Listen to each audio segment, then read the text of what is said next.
Gran Turismo 6 is going to be one of the swan song titles for the PS3.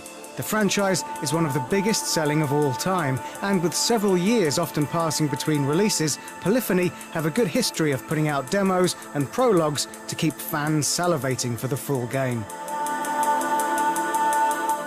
What we have this time is not a full demo of the game, but instead an introduction to the GT Academy. This is the most accomplished of series head Kazunori Yamauchi's big ideas. His obsession has moved from the realism of the game to completely blurring the lines between real and virtual motorsport. The GT Academy started in 2008 and looked to find the best Gran Turismo player to join the Nissan racing program. Online challenges posted up on the game consisted of getting the fastest times on a section of a track, before competing for the best complete lap time to move on to the next round. It was massive, not just a success commercially for the game, but when the inaugural winner, Lucas Ordonez, found himself on the podium in his first professional event, Yamauchi's dream had been realised. Some had begun to question whether he was truly interested in Gran Turismo anymore after he started placing himself in various race events through Nissan, and the obsession with GT Academy mode certainly shows this change. The demo itself is essentially an introduction to the GT Academy mode, followed by some qualifying events featuring Nissan cars like the Leaf and the 370Z. Graphically, the game is essentially identical at this point to GT5. However, with the controller at least, the handling physics have definitely seen some work. Gran Turismo has always had a sort of heavy feel, and you couldn't get the tail out or anything that you might consider exuberant, but now the handling feels a lot more responsive.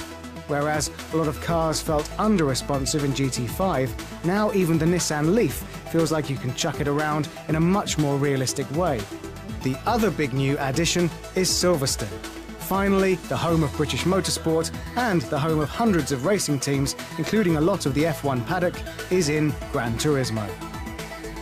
One of the other big bugbears for the GT fans was the sluggishness of the menus and the loading times.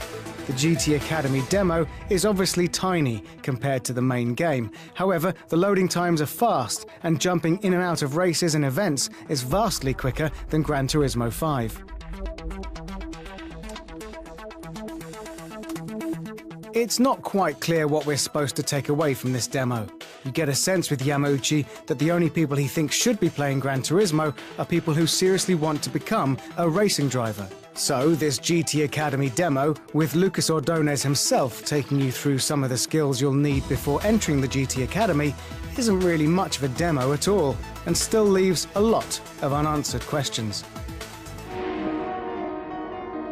The big issues for GT5 were overcomplicated menus, sluggish loading times, and bad multiplayer. We have a glimpse of some nice new menu screens, but it still looks as complicated as any Gran Turismo game, with tabs and different fonts and logos for everything you seem to be able to click on.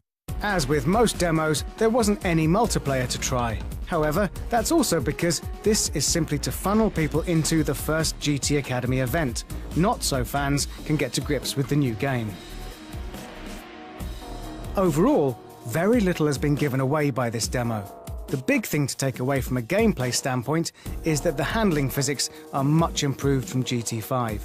That slow, unresponsive feel has been replaced by a much more alert system, putting the onus on you as the player to be smooth with the controls. This is a bit strange then, that the default accelerate and brake controls are on the face buttons, like no racing game has had almost since the debut of the current console generation. The GT Academy demo is certainly worth playing for any GT fan. It's free and fun, but expect to complete it feeling at least a little bit confused.